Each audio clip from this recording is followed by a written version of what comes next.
Hey, and welcome to another episode of the Ice Cream for Everyone podcast. I'm your host for the show, Willem Vanderhorst. In this podcast, I talk about playful strategy.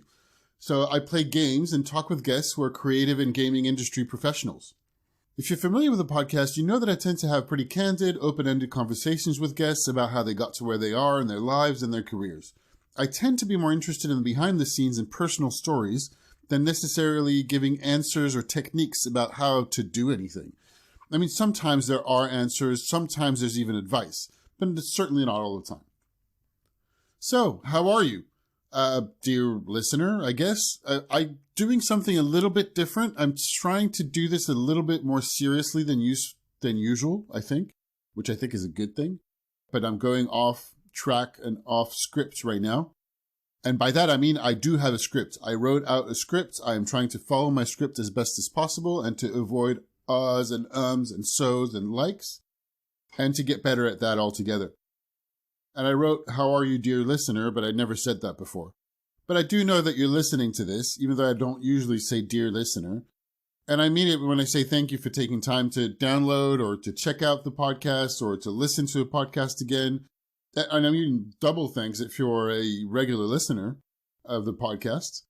And what can I say? Here in Paris, it's the end of the first week of France reopening, kind of like the progressive reopening after the COVID-19 lockdown. There are people in cars out in the streets again. It's sunny. The quays at the border of the Seine River are open, so there are people strolling around.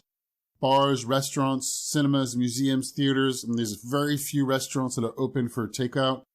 But otherwise, all that stuff is still closed, at least until the beginning of June. And maybe, depending on what happens with the virus epidemic, we'll find out more. We don't really know. And otherwise, I mean, these past 2 months, so 2 months of lockdown, have gone by so fast, in a flash. Even though I'm fairly busy, I always felt like I was not doing enough. I'm still not doing enough. And certainly recording and publishing for the podcast is one of those things. I feel like I should have done tons more things, but the days went by very fast and I didn't get bored. I mean, and I'm still, by the way, working on 3 more episodes to follow this one. And this is going to be part of my series of solo tabletop role-playing game with Ironsorn. They're coming out soon. I mean, there's a lot of work on the editing for that one. It's a lot more work than one of the regular kind of conversation-based episodes like I usually publish, and it's part of me changing the format a little bit. Otherwise, I kept very busy, and as I said, the days went by really fast, but quite honestly, paid work has been slow to actually non-existent during the lockdown. I've had a couple of pro bono projects, which has been a great thing. I've developed workshops, and I started developing workshop and training material. I'm still in the middle of that. A little bit of writing, a little bit of reading, a little bit of podcasting, not even that much TV watching at all. I've turned on my Nintendo Switch like 10 minutes. I've not played video games at all. I've played a lot of tabletop role-playing games virtually and online, which is great. But yeah, I have time for paid projects. If ever you need anything, if you're interested in discussing how I can help you or your business with brand and marketing communication strategies or initiatives, if you want to understand more how to reach your audience, you want to understand who your audience is, you want to figure out what your purpose is as a person or as a business, that's something I can certainly help with. You're looking for advice about freelancing or about traveling or about any of those things, or creative industry at large, let's call it marketing, creative communications. You might be interested in joining me on the podcast. You want to be a guest. You want to play a game with me. Don't hesitate reaching out. It's always a pleasure to hear from you, whatever questions you might have, or just to hear back about what you thought about the podcast. It's always great to hear from you. It really encourages me to keep working on it, to be honest. Ratings, you telling a friend and sharing the podcast, 5-star reviews of the podcasts are highly appreciated. It helps more people find the show, so it really makes a difference for you to take a couple of minutes to do that. You can find out more about my services as a brand strategist and what playful strategy is on my website. That's at www.icecreamforeveryone.net. That's everything spelled out, ice cream for everyone. And you can also send me an email if you want to get in touch about anything. There's forms on the website, but you can just send it directly to Willem, Willem, at icecreamforeveryone.net. That's WILLEM. And of course, you can find me on all the main social networks, LinkedIn. I am, my handle on Twitter and Instagram is ICVillem, letters I and C for ice cream, Willem, WILLEM. You can find icecreamforeveryone.net. That's the page on Facebook. You can find the channel on YouTube. And otherwise, just to say, I don't want to talk too much about the pandemic. It's worrying me. It's worrying a lot of people for sure. The economic fallout in particular, even more so than the disease from my standpoint. I've been very lucky that I've kept in good health, and most of the people I know, my close ones, are in good health. I hope you're in good health, and I hope your close ones and loved ones are safe in the midst of this pandemic. You take care. And actually, I was talking about work and career advice, but hey, if you just want to reach out, you want to talk about anything, you just want to stay in touch. I know not everybody has somebody to talk to, so don't hesitate. I spent a lot of time talking to friends and family during the lockdown. Sometimes, as I said, I was wondering where the hours and the days went by, but I spent a lot of time talking to friends and family and just talking, just being in dialogue and listening each other out about our concerns, our worries, and everything else going on. So yeah, just please don't hesitate. It's always a pleasure. I happen to have some time. I can only hope that at some point I'll be too busy, but right now I do.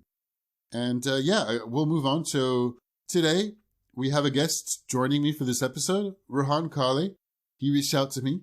He is a growth marketing consultant. He owns and manages a business developing animation and explanation videos. So they're mostly dedicated to like demonstration and marketing purposes, particularly so on animation. And he also works on generating leads for clients via LinkedIn. So he creates content, particularly animation content that, those kind of videos that explain what a service is about or explain how a business works. He does a lot of that kind of thing, not only. And then he worked out that he was getting a lot of leads through, actually, you know what? I'm spoiling. I don't want to tell his whole story, but he was born in India. He studied for an MBA, launched his business in Germany. And at the time of recording, he was in Pune, India. He was there for the lockdown with his family.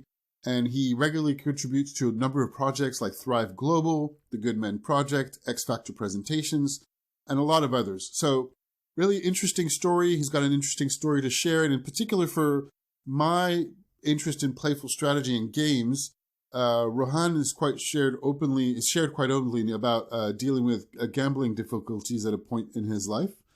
And I thought it was interesting when he reached out that gambling was kind of for me, an oftentimes dark side of play and gaming that I hadn't talked about in any kind of way on the podcast. So I thought it'd be great to have a chat with Rohan about it and about his life in general, as I usually do. And before we go ahead, just a couple of warnings. I did my best.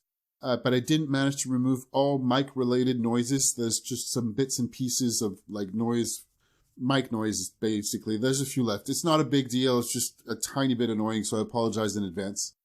And this episode is explicit. There are a few swear words, so please be warned if ever there's little ones around listening. Just a couple of swear words that just come out like that. Nothing more specific, but just to be careful if there's any little ones around. I don't want to spoil anything else because I tend to over-talk it. As you've seen, I tend to start rambling. So without further ado, here's Rohan Kale.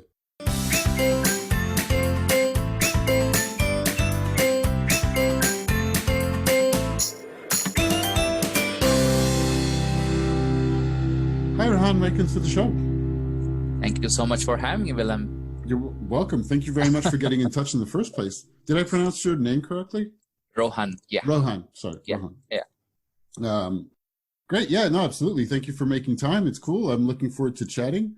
I guess, so usually I look for where to start. So I guess a short intro, but not ignoring, well, even though it might not be the full of our conversation, but not ignoring that we're talking in the middle of a global pandemic. So I was also wondering, as you're introducing yourself, I guess, like, how are you living this thing?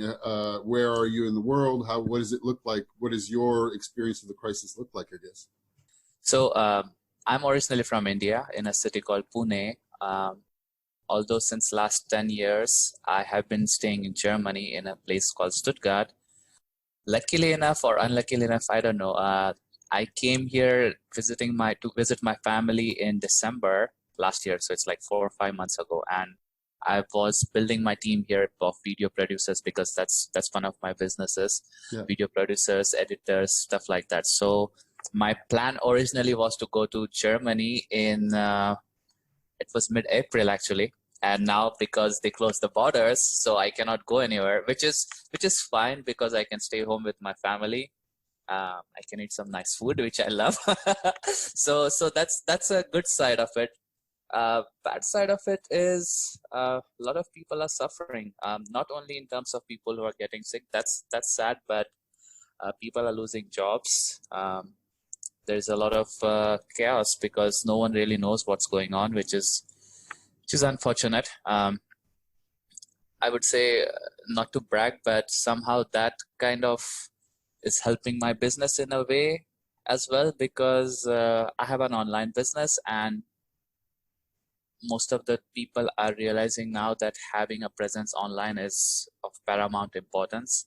So the way they communicate is very important as well, and that is where video comes into picture. That is where my other business, which is the LinkedIn content agency and lead generation agency. So these are the two businesses that are a must for people right now. So luckily for me, I would say they are doing good. I hope that this settles down really soon, and life can get normal, so that everyone can start finally living again.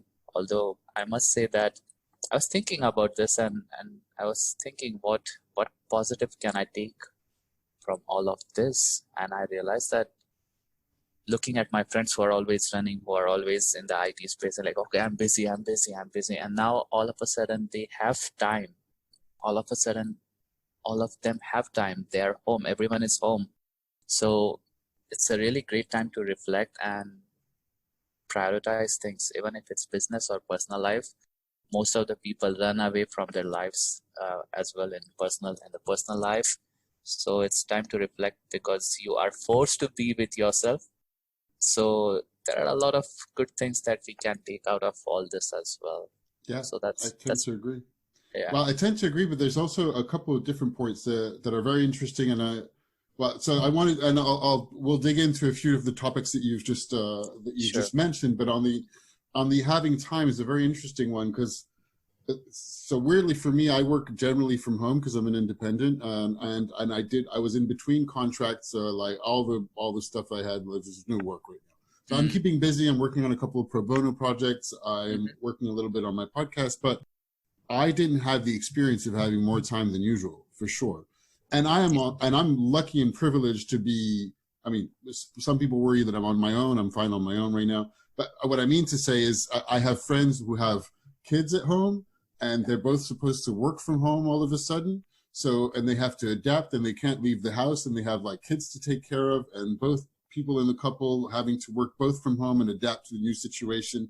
And they do not have more time, and they barely have any time to recollect and think to be with themselves, because they're just like going crazy with the amount of work. And at the same time, there's also the other side of like this opportunity to be with yourself, which is that, and I've had this experience, and I've had it, there's ups and downs with the whole thing. I think for everyone, for me anyway, is that sometimes it just, I don't know, some kind of feeling of resignation, and it's not exactly boredom. It's just like, I don't even want to do anything. It's not that I don't have time.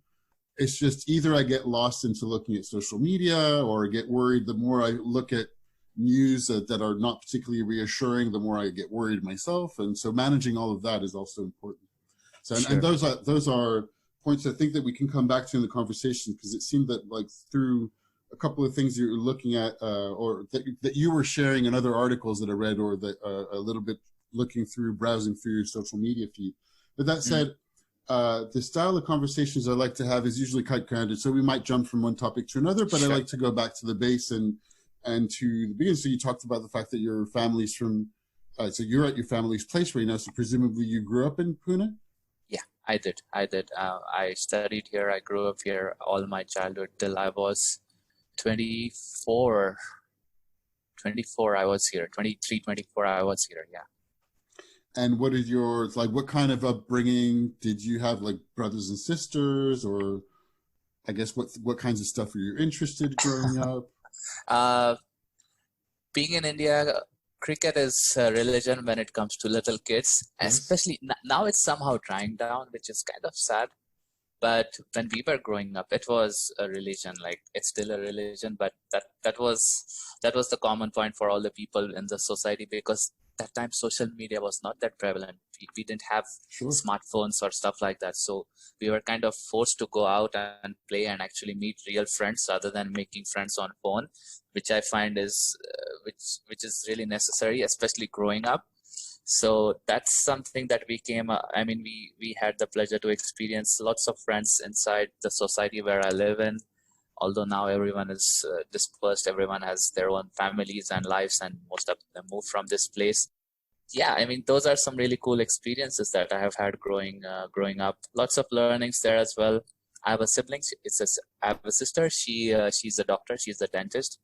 So she also got married 2-3 years ago. Now she has a son. So a lot of things happened in last 10 years, which I still cannot get my head around because it's just so fast. The transition is happening. It's just insane, even in terms of how my city has evolved since last 10 years. I was just going to ask you, because we just briefly talked about this before hitting the record button, and I visited friends in Pune in 2014, and I know that it's about 3-hour drive from Mumbai or so. Correct. And it's got the reputation of being a bit of a boomtown for tech and startups, I think.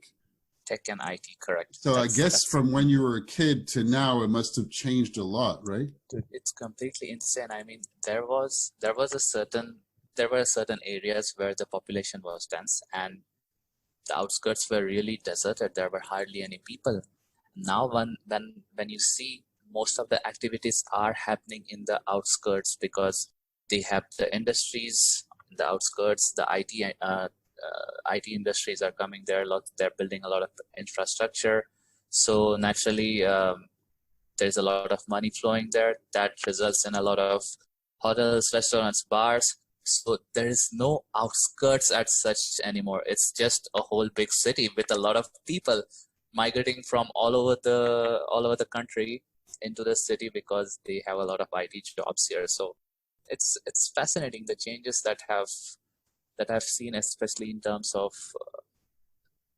let's say inflation. First of all, I mean, whenever I come from Germany to here, if I go to a restaurant, more often than not, I realize that the amount of money that I spend here is almost equivalent to what I spend in Germany when I go there. I mean, sometimes if I go in in Germany, if I go in a very high class restaurant, as we call it, then it's not comparable, but still, like a normal place in Germany, it's very equivalent to a normal place in India. So money wise, there's a lot of changes also in the attitude of people. They're getting more open-minded as compared to when I was here. Now it's like people are way more open to socializing. When we go out, it's not like this reserved kind of culture anymore. So you have been in Mumbai. So Mumbai has always been like this open culture. Pune was not like that per se, but now it's opening up. So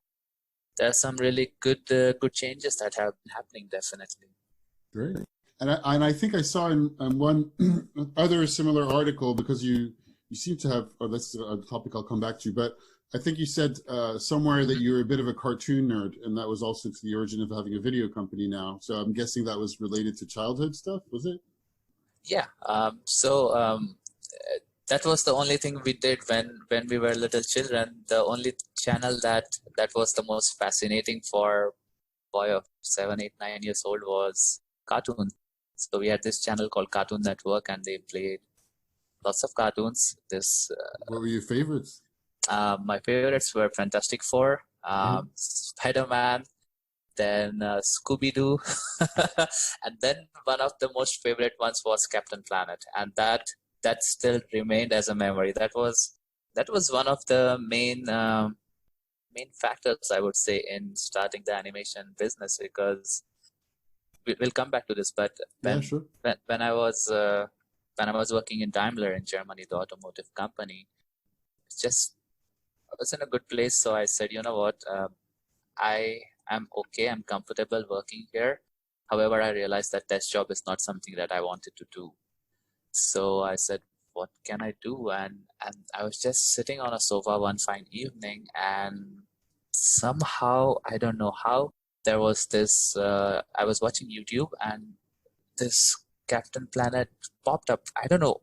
because I was searching something somewhere. I don't know how it happened. Like in your recommended, suggested Yeah, following yeah, videos or something like that? yeah. And I was like, oh my God, I still am fascinated by this stuff. And somehow I just connected the dots and I said, you know what, I still love cartoons.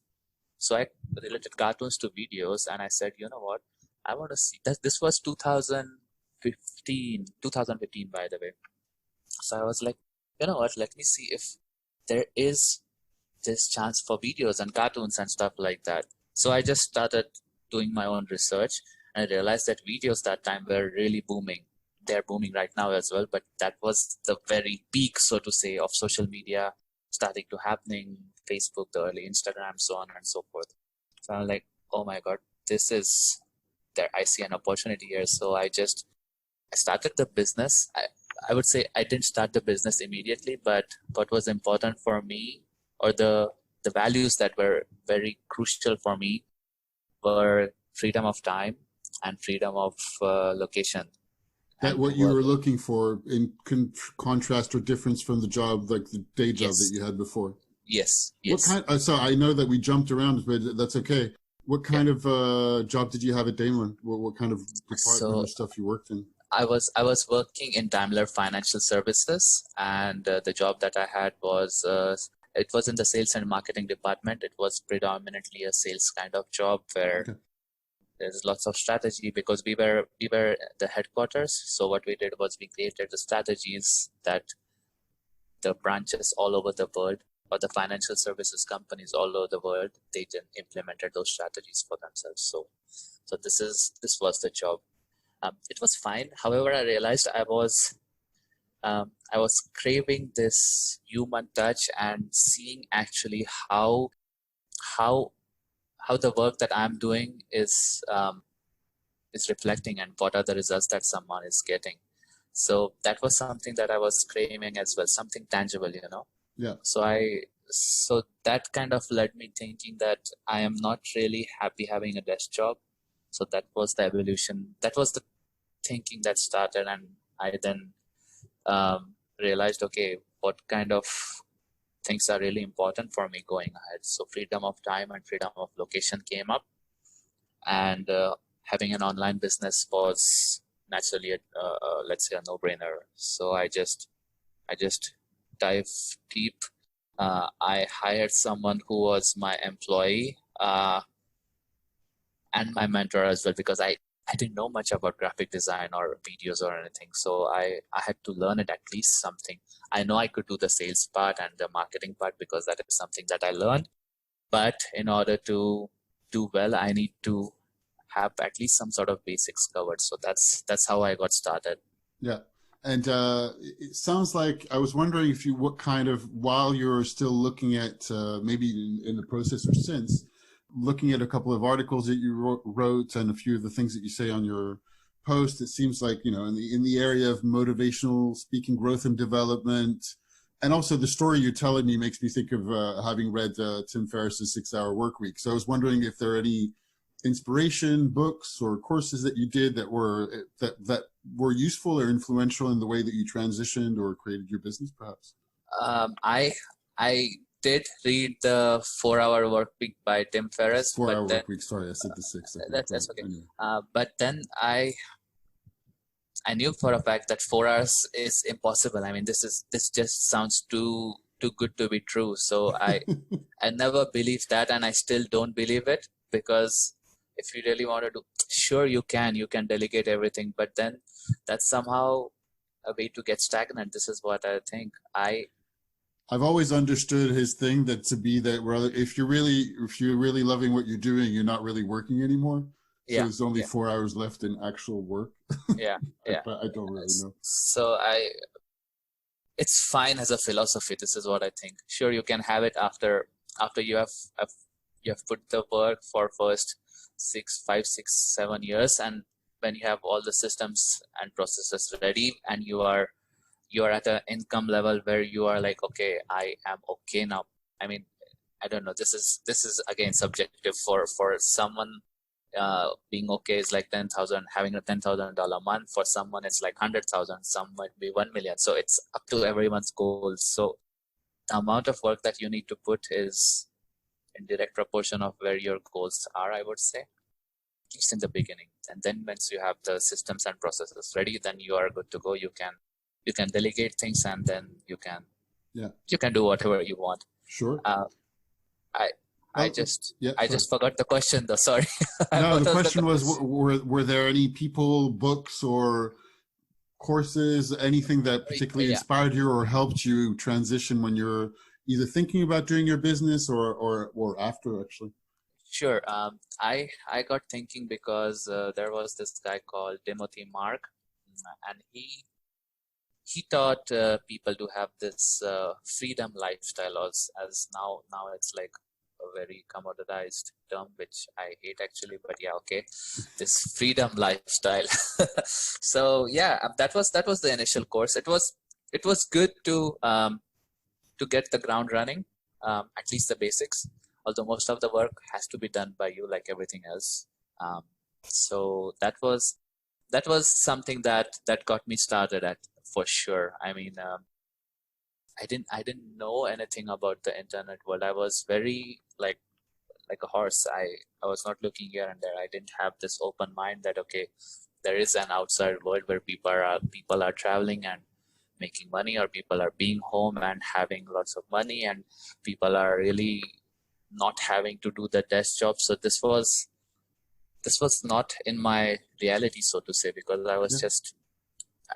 But then once I realized, okay, there's this world out there, I just started pursuing it big time, and I didn't look back since 4 years, 4.5 years. Yeah, 5 years actually. 5 years I'm doing this now. Yeah. All right, so before we're going to talk a little bit more about your business you've been doing for 5 years, but I want to just jump into the gap that we didn't mention yet. And also, and I know it's a story that you've told before on other shows and on other interviews that you've done. Yeah.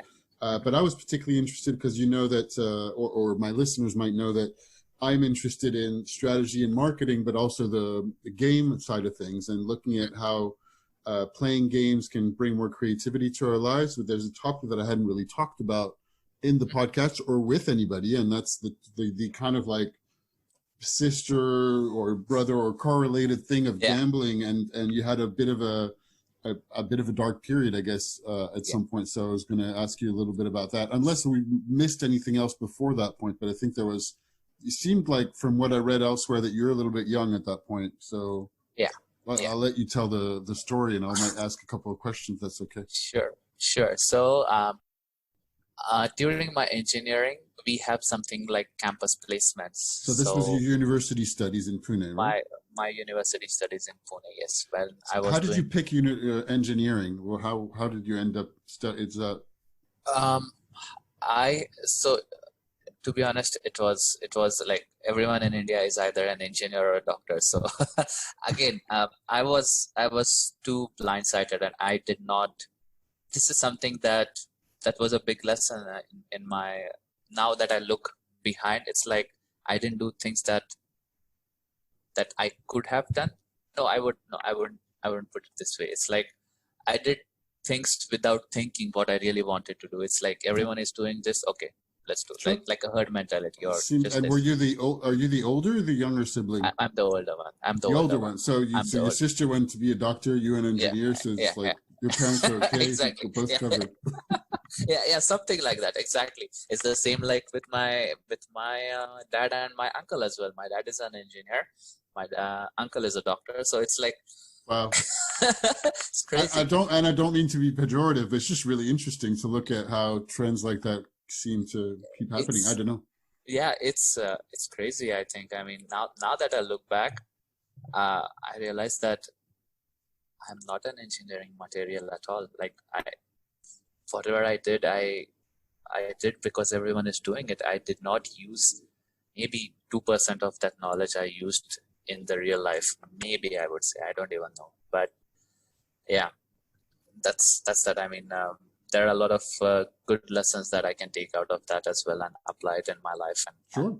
Well, we're young. I mean, I don't think most people, I mean, there's some people that really, really know what they're doing. I had no idea what I was doing when I was 19. Yeah, exactly. I barely do now. It's just like you have a rough estimate where you want to go because it comes from within, and if you do that, you make mistakes.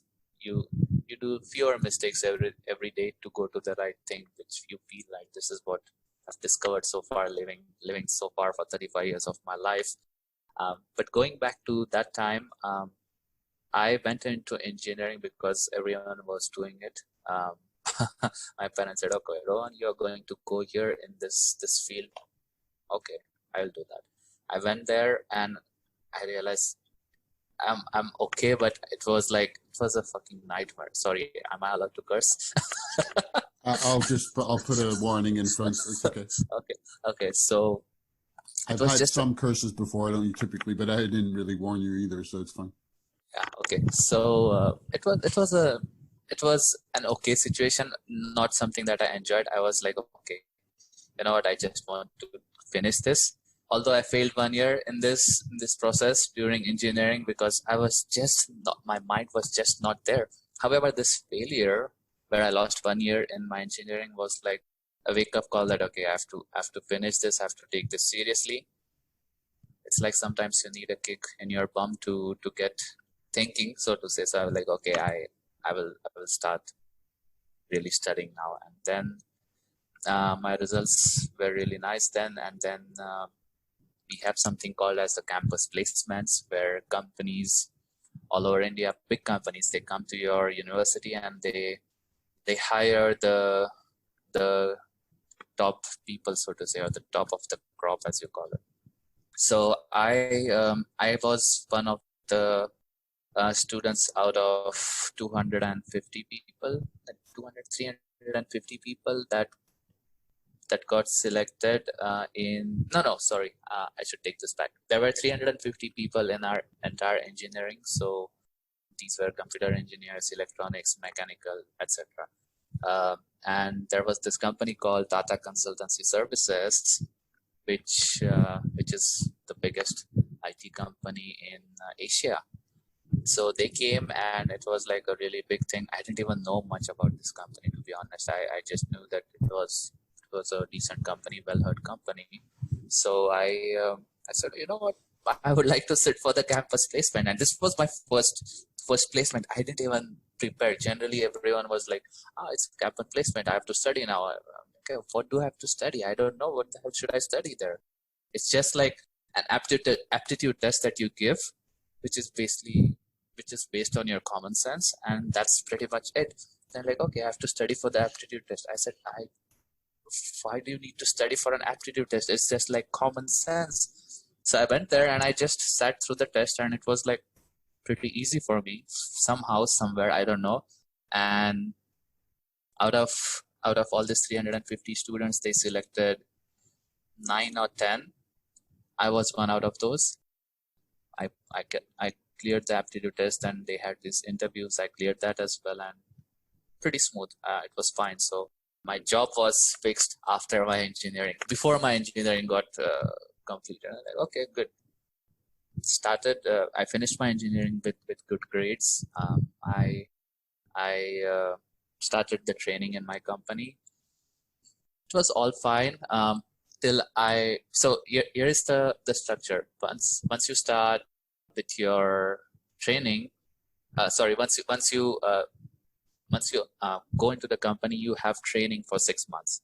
After the training is done, then they decide, depending on where the open positions are, which branch inside the country or in the country are you supposed to go. So I was lucky enough to come back to Pune, which is where I lived. So that was a good thing. And I started my job. 6-7 months down the line, I was working 14, 15, 16 hours a day, including weekends. There were 3 months straight that I did not. I was just working. I was working like a mad dog, 16 hours a day. The only thing I did was I came home at 12, sometimes 1 in the night, went to bed, woke up at 8, 8:30, 9, something like that, had breakfast, back to work. This was my life. And I just got so annoyed and frustrated at one point, and I said, "What the hell am I doing with my life? I want to make money." That's the stupid brain telling me to get out of this, but not in a right way. So I said, okay, how can I make more money? I want to gamble. And I'm like, okay, what are you supposed to gamble on? Cricket. There's a lot of gambling happening on cricket, and I knew some friends who were doing that. But So otherwise, this was something you'd never done anything no, like betting before, or betting on no, sports, or any kind of no, no, gambling no, before. no, It's no. just like, I I, need to make money. But you had yeah, friends who did that, so maybe yeah. that I mean, was all right. I'm repeating eh, what you said, but yeah, for sure. So what we used to do was before. Okay, there's one small part that I must add here. After my engineering and before joining, there was a period of 7 or 8 months or 9 months, something like that, where the and that was the time of recession, 2008. So uh, they said your jobs are secure, but we just need a little bit more time for handling all this. So there was a period of 8-9 months in between where I there's had a little nothing bit to of do. uncertainty and worry Yeah, about whether you still had a job or whether things like that, like what people are no, living through now, or no, not like that. Okay, no, there was sorry. no uncertainty. Oh, okay. With Tata Consultancy Services, that was a good thing. It's more like although it's a private company, it's more like a government company because they take care of the employees. Right. So most of the people here in India say that if you want to retire with Tata Consultancy Services. So during this period of 8-9 months, I used to play pool and snooker quite a lot because I really love that game. I still do. Okay. Then we used to gamble a little bit there, like I don't know, $50 or something here and there, just for fun. That is the time where there were people over there. They used to gamble on cricket, and that is how I got introduced to that, or I knew that was something happening over there. Right. I didn't used to gamble that time, but then fast forward to this time, it was like, okay, I need to make money. How can I make more money? Because I saw those people were getting some good money. Okay, maybe that's what I should do. That's why I started gambling, and like everything else, initially you always have your luck. So I made some decent chunk of money. Like, hey, I want to do more. And is it like the betting? Because I don't know much about it. I know my dad used to be like into betting on horses and things like that. But is it on betting on the winner or all? Because I know there's more intricate things like betting on that player is going to do that thing, or the batter is going to play the ball in a certain way, or is that? So there were two things that I specifically betted on. Sure, one was winner of that game. That was something that we did. And the second thing was we used to guess after, let's say, 5 overs or 5 times when someone balls a ball, the score would be XYZ or it would not be XYZ. So these are the two things that we did when it comes to betting. Okay. So yeah, first few months were like all good, all awesome. Like, okay, I'm gonna make a career betting. I was just thinking about that. But no, within next 3-4 months, I completely lost everything that I made. I lost all my savings as well. I had to borrow a bunch of money from my friends. I had to borrow some money from my family as well. And it was just like I was done. That was the rock bottom in my life. I didn't know what the hell should I do now. But somehow, somewhere, I was like, okay, there's no one who's gonna help me out of this situation.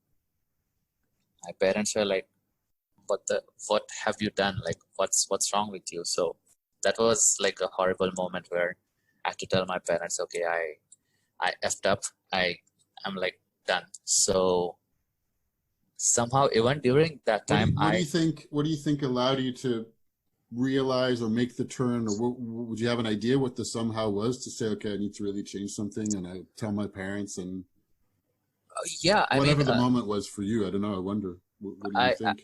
I was, so here's what I thought. I was thinking not paying my parents or my friends was not an option. I have to pay them no matter what. How can I pay them legally without screwing up my life anymore, and in the process help myself as well? So Masters was something that I always wanted to do.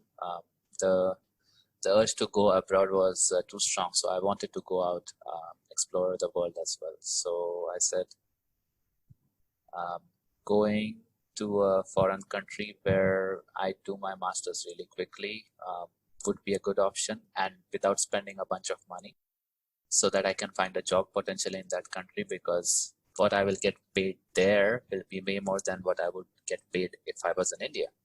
So that was my whole rationale behind this. And then I started looking, and I realized that going to US was going to cost me $35,000-$40,000. It's Going not to cheap to UK, study in the US. yeah, it's crazy. Or even more probably, I don't know. That was on the very cheaper side. Yeah. Going to UK would be the same, approximately around 30,000 pounds it was, I believe, in a decent university. Plus, there was no surety, because I talked to a couple of people who went there and they had to come back because you have to have a job immediately after you finish your university. So that was like a added pressure. And then there was Germany, where the terms and conditions were pretty decent, where I had to pay 8,000 euros for 1.5 months, 1.5 years course. And even if you don't get a job immediately, you still have 18 months buffer time that you can stay in Germany. So that was a good thing. And I said, okay, language is going to be an issue, which is okay. I have no other option. And I said, you know what, let's go. So I started applying, and that's how I landed in Germany. And were the studies in English or in German or both? They were in English. English. So that's it. You also you learned some German as well, right? Because I think I had to. Yeah, right. Okay, cool. Yeah, good. Yeah. Awesome. I mean, just the basic German, I would say, not the conversational German. Now I can hold a conversation for sure. Yeah. But that time it was just very basic German that I learned. Yeah, which ties us back to then you graduated and Daimler job and Exactly. Right. Cool. Exactly. So now fast forward to now, you've had your business, as you said, for 5 years. So one is specialized on making videos for businesses for their social media or presentation videos, as far as I understand. Correct. And then you have another business of generating leads on LinkedIn. Correct. So I started with the animation video business. That was the first business that I started. It was going fine. It's still going fine. It's still there. However, what I realized is just having an animation video business is fine. However, how can I make this into a more lucrative model and show some tangible results? Because sure, you can have results with video, which is fine, but how can I tie everything together from the knowledge that I've gained so far? So what I realized for myself, so I just went back to the drawing board and said, what can I do? So I realized all my leads or all the business that I've generated for myself personally, that has been because of LinkedIn. I've built all my business out of LinkedIn. All my clients I've gotten on LinkedIn. And I have developed a certain set of skills and strategies for myself to talk to people, get them interested. I was also going to ask you actually a side question. It seems you're doing quite a lot, including these interviews on the side of what I would say is personal branding, I guess, or marketing for your business at the same time. So yeah, if you can think of like looking at that side of things as you talk about the links, I'd be interested in knowing how you approach that. Yeah, correct. So what I learned, especially on LinkedIn, is everyone, or if you build a brand there, then people are, when I say building a brand, that means being vulnerable, talking about your stories, talking about your failures, your successes, your case studies, just putting yourself out there in general. If you're doing that, you're getting a lot of good engagement in terms of your posts, or also people are reaching out to you and saying, hey, I saw your post, and after that I went to your profile, because organic reach of LinkedIn is really amazing right now. So when someone liked or commented on my post, who is my direct connection, their connections who might be my target audiences, they came to my profile and they said, you know what, I saw your post, I liked it, and then I read your profile, which also was super intriguing. So I want to connect with you and explore if you can help me in certain ways. So this happens every now and then. So I realized that this thing that I'm doing for myself, how if I provide this as a service and bring the content piece in it as well, because content is something that I do for myself. I do the lead generation for myself. So how can I bring everything together? And then I said, you know what, apart from the video business, I want to go into this content and lead generation business as well, because it's complementary. I don't have to divide my focus per se on any of these businesses. I will just figure out what's needed for a particular person. If it's just video, cool. If it's the video along with content generation, cool. So that's what I started late last year, or rather fourth quarter of last year. I thought about this and I just got started with that in January, so 3-4 months ago. And the response has been really overwhelming. I have a community of around 450-500 people now on a Facebook group I have. So I give as much value as I can. It's Cool. going fine. Yeah. And as you mentioned a little bit in the beginning, that your business is already operating from the beginning at a distance. So you have like partners and employees that are in different places, right? Correct. So because a lot of people are now having to do this for the first time, and you might have a little bit more experience, I mean, a few years more experience than others. I listened to a really great interview of the CEO of Automatic/WordPress, Matt Wellenberg. I can't remember his name right now. But anyway, I think, it'd be interesting for you to share your experience of what works and what doesn't work in managing a business at a distance with your partners and employees and suppliers, etc. The most important thing is hiring the right people. That's something that you cannot avoid. So you need to put that initial work in if you want to have the rest of the journey on the smoother side. If that is something that you mess up, then you are going to have big troubles going ahead. Yeah. So that is something that I struggled with personally in the beginning, because I had a few people and they were okay, but they were not living up to the standards that I wanted to have. So okay, I would say let's take a step back. I mean, what are your values? This is something that you have to define first. What is it that you want to provide your customers? Is it like amazing customer service? Okay, fine. But how do you want the service to look like? What is the experience that you want the customers to have? I mean, you have to go in minute details and figure out what is it that you exactly want. Yeah. Then once you have that ready, you can potentially derive a set of questions to ask someone who you are hiring. And if their answers somehow resonate with what idea you have for that particular field or particular whatever topic, then he might be a right fit. And so this is great. This joins back on another question I had for you. Do you have values or vision or mission in particular very stated for either yourself or your business? I do have values. Is there anything that you're happy to share, obviously? Sure. I mean, my values or my core values are authenticity, open communication, very important, and customer service. I mean, everyone says customer service, but what is customer service? So for example, customer service for me is really not only going above and beyond, but really so this has happened multiple times as well. And it's so funny how it ties up together, comes full circle. Yes, everyone wants money, everyone wants customers, everyone wants to make sale. But what is important is if someone is trusting you with their business or trusting you with the time, even if it's like the initial conversation, just be authentic. Just if you can really help them, sure. And if you cannot, don't just say yes, because this is something that I've seen people do. They say, yes, I can do this for you, I can do that for you. And in the end, it's like they can do everything. So what are they specialists? What do they specialize in? And this is a big mistake that people do. So that kind of affects the customer service. So in this case, I sell premium videos, premium animation videos.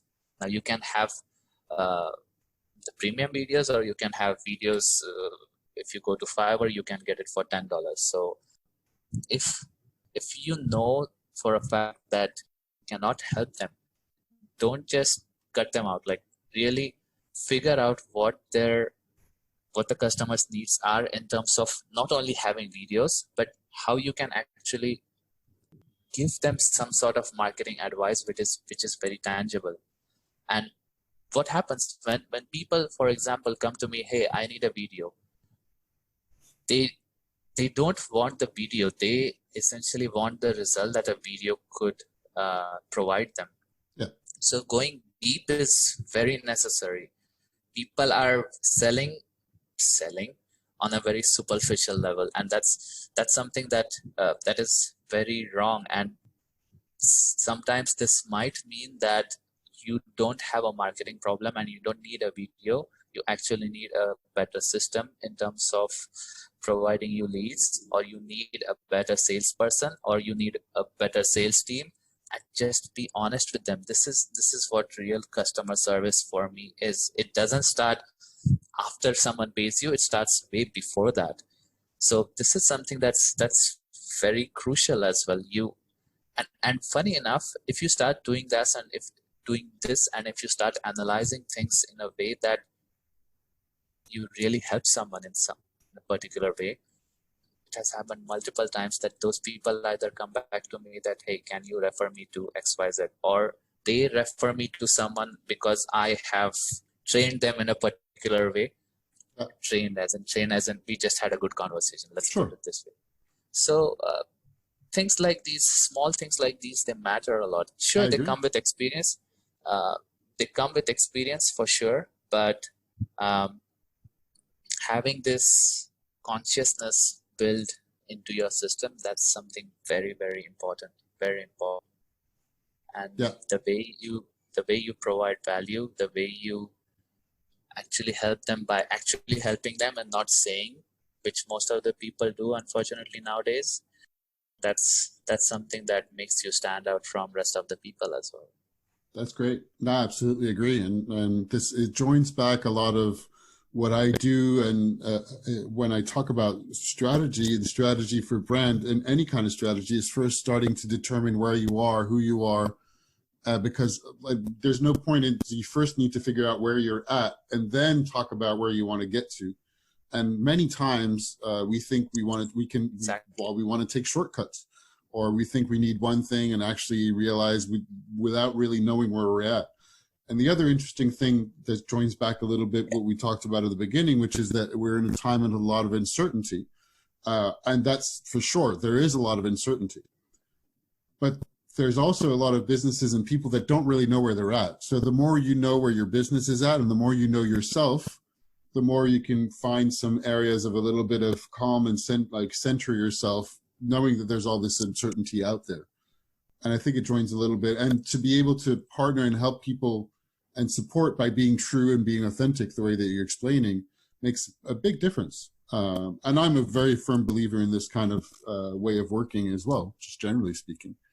So, yeah, I think this is a great point to, if that's okay with you, to move on. I usually finish with a few kind of cool down questions because it's still the Ice Cream for Everyone podcast. So I finish with the cool down questions. And the easy kind of gimmicky one is, do you like ice cream and do you have a favorite flavor? Yes, I love chocolate ice cream. Chocolate? Any, yes, so milk or very, very dark or? Milk. Okay. Particular brand? Vanilla. No, we have this in India. We have this brand called Amul. Yeah. It's really good. I love it. I've never had an Amul ice cream, but I know of the brand and I've seen ads. I know the logo, and I know it's a very, very big, very popular brand as well. So it is. I love it. Very good. What's the last piece of either media or art? So like it's media or art covering a wide, it could be a TV show, an article, a movie, something that had an impact on you that like just rang a bell or had an impact or. Oh, this is an easy one. The movie called Pursuit of Happiness with Will Smith. That's a great one. It's like my all-time favorite. It's like it just I was like, yeah, it was super influential. Let's say it this way. It was amazing. Remind me, this is the one where he's a single dad and he's working his ass off, and that's the one, right? Yeah, Yeah, and it is a he very, wants very to good be movie. he Yes, wants to become a broker because he wants to yes, earn money and he wants to get away from poverty. So yeah, the way they have portrayed his character, it's just freaking yeah, amazing. yeah. Great. Do you think there's something that which one? I was just picking my question. Sorry, I'm a little low. Actually, yeah, let's finish on that one. If you could give one thing to everyone, like if you make a wish and everyone has that thing, it doesn't have to be a physical thing, just something. It could be a value, it could be a quality, it could be a physical thing. What might it be? The one important value that I can give anyone is really stop mental masturbating and implement things and apply what you learn. And in addition to this would be to stop really consuming content of the social media influencers and the Instagram people, because that depresses you and that's not the true life, because most of them are faking it, believe it or not. So just believe that you have your own journey and you absolutely um, need to go on your own path to figure out what is right for you and wrong for you. Um, Having mentors along the way is something that can drastically cut your learning curve. I keep on saying this to everyone. So um, don't and lastly, do not compare someone's end to your beginning, because someone is at a certain place because they have worked their butt off to be there, and if you're just starting off, you cannot compare those two. It's like comparing apples to oranges, which is completely stupid. So don't do that. Just Yeah, compare yourself with your own self today, day before, last week, last month, and so on. So things, but I think these are some things that I personally do, and also, I mean, I'm not perfect. I feel stupid. I feel dumb. I compare myself as well. But then having that knowledge and that consciousness thoughts, which comes from meditation as well, by the way. I'm putting a lot of things inside here, but yeah. I was just going to ask about that because I know that a few courses, but also meditation on a day-to-day basis allows me to be able to take a step back for those things. Because it's human to compare yourself, and we have so much more opportunity to do that all the time, every time we open social media, right? yes, yes. So one thing that I do is just especially on my iPhone, for example, I just put this Instagram and Facebook apps at the very end, because then I start feeling bored to scroll down and I'm like, don't need it. Okay. So just a few things like this. If it's really hard for you to control it, then just remove those apps from your phone. Go for a walk. Actually get in touch with yourself. That's the most important thing, which most of us are unfortunately getting away from. So yeah, Yeah, just it's great. yeah. Thank you. All right. So where can people find you just before we wrap up?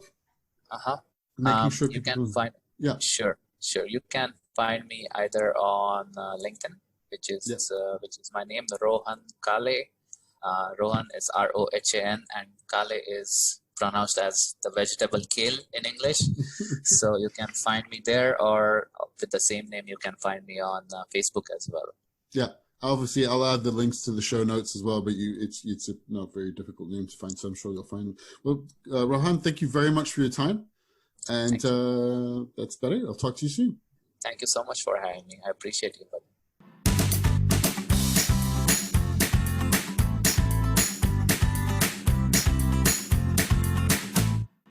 All right, that's another episode of the podcast wrapping up. Thank you so much again for listening. As usual, you can find links to everything we talked about on the show notes on your favorite podcatcher, wherever you're listening. If you haven't already hit that subscribe button, please do.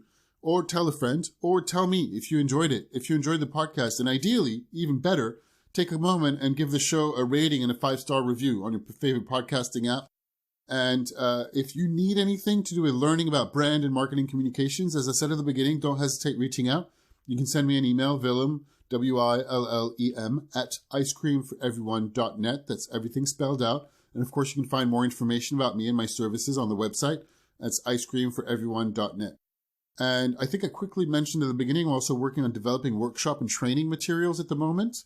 So if there's anything related to brand, marketing strategy, brand purpose, brand strategy, how to reach an audience, how to figure what your product or services are about, any questions you might have that you'd like to know the answer to, I'm definitely interested in knowing what those questions are because it's going to help me prepare more relevant and better material for those workshops. And if you have a business, you have questions, then that really helps me. And it helps me then answer questions that people really have. So it makes a difference. Yeah. And I'm working on the edits of a series of solo role-playing game podcasts. As I said, there's part of the next episodes coming up. And I'm going to talk about a range of topics at the beginning and end of each episode. So this is going to be a bit of a change in structure. A lot of me talking, and I'm going to begin the podcast with a topic, play through. So that's going to be like a lot of narration and role-playing game. And then at the end, I'll have another sort of topic. So some of those topics are going to be like storytelling in a way that appeals to the five senses. So we're going to talk about different aspects of telling a story, principles of improv theater. I'm definitely going to talk about Joseph Campbell's hero journey myth, dealing with breakdowns and things with like crisis mode, just like now, and uncertainty, what happens then, dealing with embarrassment and having the courage and still going even when you're afraid. That's going to be something I talk about, and a lot more. And so please tune in. Those are experimental. They're new, so I really, really would love to hear what you think. I'll repeat that whenever that comes out. So, and I have no idea if the same people who usually listen to my podcast are going to be interested in those new episodes. So I'll be probing and asking you, as usual, if you are willing to take a couple of minutes to tell me what you think of the episode. That makes a world of difference because it really encourages me to publish more and to spend time editing and all that jazz. And I think that's about it for now. Have a fantastic morning, day, evening, night, whatever time it is for you, and talk to you soon.